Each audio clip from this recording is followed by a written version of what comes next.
ପିଲାମାନେ କେମିତି ଅଛ? ଭଲ ଅଛ? ଦେହ ଭଲ ଅଛି?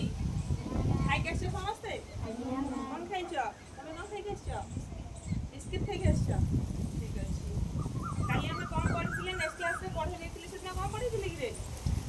ନେକ୍ସଟ କ୍ଲାସ୍ରେ ବଡ଼ିର ପାର୍ଟସ୍ ଗୁଡ଼ାକ ସବୁ ପଢ଼େଇ ଦେଇଥିଲି। ଆମର କ'ଣ କ'ଣ ସବୁ ଶରୀରର ଅଙ୍ଗ ଗୁଡ଼ା ସବୁ କହିଦେଇଥିଲି। ଠିକ୍ ଅଛି। ଆଜି ସେ ଶରୀରର ଅଙ୍ଗ ଗୁଡ଼ିକର ଇଂଲିଶରେ ତାକୁ କ'ଣ କୁହାଯାଏ ସେଗୁଡ଼ା ସବୁ ଆମେ ଆଜି ଜାଣିବା। ଠିକ୍ ଅଛି।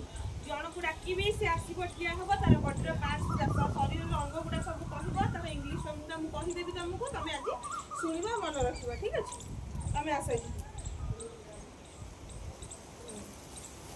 ଇଏ ଠିଆ ହେଲେ ଇଏ କ'ଣ ଜଣେ ଶରୀର, ଜଣେ ଗୋଟେ ମଣିଷ ହେଲା। ଶରୀର ତାର ବଡ଼ିର ପାର୍ଟସ୍ ଗୁଡ଼ା ତାର ସବୁ ଯାକ ହାତ, ଗୋଡ଼, କାନ, ନାକ, ଆଖି, ପାଟି ସବୁ ଯାକ ଅଛି। ତାକୁ ମୁଁ ଇଂଲିଶରେ କହିଦେବି କ'ଣ କୁହାଯାଏ, ତମେମାନେ ସବୁ ମନେ ରଖିବ। ଏଇଟା କ'ଣ? ମୁଣ୍ଡ। ମୁଣ୍ଡକୁ କ'ଣ କୁହାଯାଏ? ଇଂଲିଶରେ ହେଡ୍ କୁହାଯାଏ। ଠିକ୍ ଅଛି। ମନେ ରହିଲା। ତା ପଛରେ ଏଇଟା କ'ଣ? ହାତ। ହାତକୁ ଇଂଲିଶରେ କ'ଣ କୁହାଯାଏ? ହ୍ୟାଣ୍ଡ କୁହାଯାଏ। କ'ଣ? ହ୍ୟାଣ୍ଡ କୁହାଯାଏ। ତା ପଛରେ ଏଇଟା କ'ଣ? ଗୋଡ଼। ଗୋଡ଼କୁ କ'ଣ କୁହାଯାଏ ଇଂଲିଶରେ? ଲେଗ୍ କୁହାଯାଏ।